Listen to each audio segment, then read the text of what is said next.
ये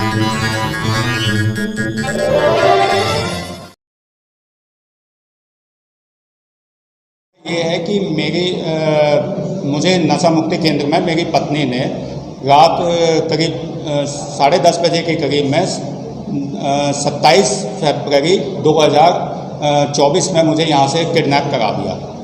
जबकि मैं कोई नशा ही नहीं करता, किसी भी किस्म का कोई नशा ही नहीं करता।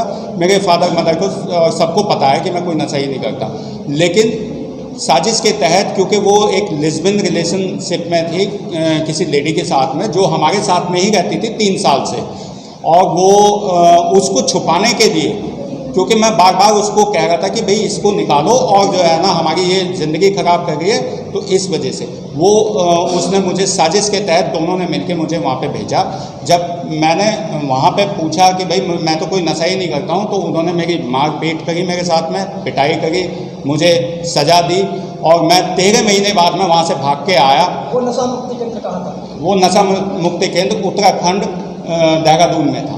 तो मैं वहाँ से जब भाग के आया 13 महीने बाद में 6 अप्रैल 2025 में मैं भाग के आया, वहाँ से किसी तरह से निकलने में कामयाब हुआ। उससे पहले मैंने अपने फादर को एक मैसेज भिजवाया था, क्योंकि कोई वहाँ से रिलीज़ होके जा रहा था, तो उसके थ्रू मैंने अपने फादर को 6 महीने पहले मतलब 28 अगस्त 2024 में मैंने मैसेज भिजवाया था। उसके बाद में मेरे फादर ने मिसिंग कंप्लेंट के लिए बहुत कोशिश करी, उससे पहले और उसके बाद में भी उन्होंने, लेकिन ना तो मिसिंग कंप्लेंट दिखी मेरे फादर की, जो मुझे यहाँ आके पता चली। कौन से थाने में? Sector phase 1।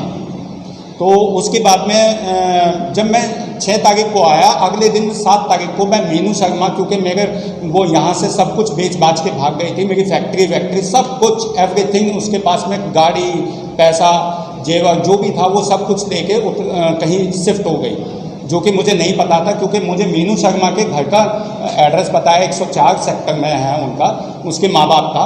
जब मैं उनके पास पहुंचा अपनी शिकायत लेके, तो उन्होंने जो है ना वहाँ पे साजिश के तहत उसके माँ बाप ने मिलके मीनू शर्मा को और ममता को इन्फॉर्मेशन पहुँचाई, और मुझे 2 घंटे तक बैठा के रखा ताकि वो आए। जब वो आए 2 घंटे बाद में, तो वो किसी यहाँ पे तपस्या फाउंडेशन को के 4-6 गुंडों को लेके आए, फिर मुझे किडनैप करके ले गए। जो कि जब वहाँ पे मैं पहुँचा तपस्या फाउंडेशन में, मैंने अपनी सारी बात बताई कि मैं 13 महीने बाद में नशा मुक्ति केंद्र से आया वहाँ से, तो उन्होंने कहा कि आपका जेन्युइन केस है और हम इलीगल काम कुछ भी नहीं करते। तो वो तपस्या फाउंडेशन वाले मुझे छोड़ के चले गए। आपको घर? हाँ, मेरे घर, मेरे माँ बाप के पास। तो उन्होंने उसके बाद में जब मैंने ये सारी चीज़ SHO साहब को और उनको बताई फेज़ 1 में, और यहाँ पे फेज़ 1 में हरौला में बैठते हैं, तो मैं जब उनको सारी बताया, मैंने उनसे रिपोर्ट के लिए बोला, मैं कहा सर मेरी आप एप्लीकेशन ले लो, शिकायत पत्र ले लो, तो उन्होंने मना कर दिया कि हाँ आप लिख के ले आओ। उन्होंने ना तो कोई रिसीव किया उसको, ना कुछ किया। मैं उनको लगातार 4-5 दिन से कहता रहा, तब वो मैंने चीफ मिनिस्टर पोर्टल पे वो अपलोड किया, जिसकी वजह से उन्होंने FIR लगाई, और FIR में उन्होंने कहा कि उसमें कोई जांच नहीं करी किसी किस्म की। 10 दिन के अंदर उन्होंने सारी जांच कर ली। मैं ये जानना चाहता हूं कि जबकि मैं उनको शख्स क्या चाहते हैं बताओ?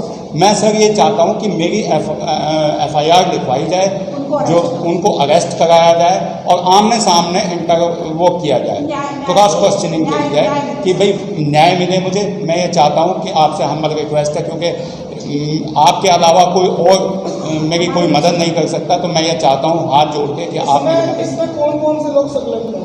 इसमें जो मीनू शर्मा के माँ बाप, मीनू शर्मा, मेरी वाइफ और तपस्थली वाले, ये शामिल हैं। तपस्या फाउंडेशन वाले शामिल हैं? नहीं, तपस्या वाले नहीं, तपस्थली देहरादून में है, और तपस्या फाउंडेशन 105 4 सेक्टर में।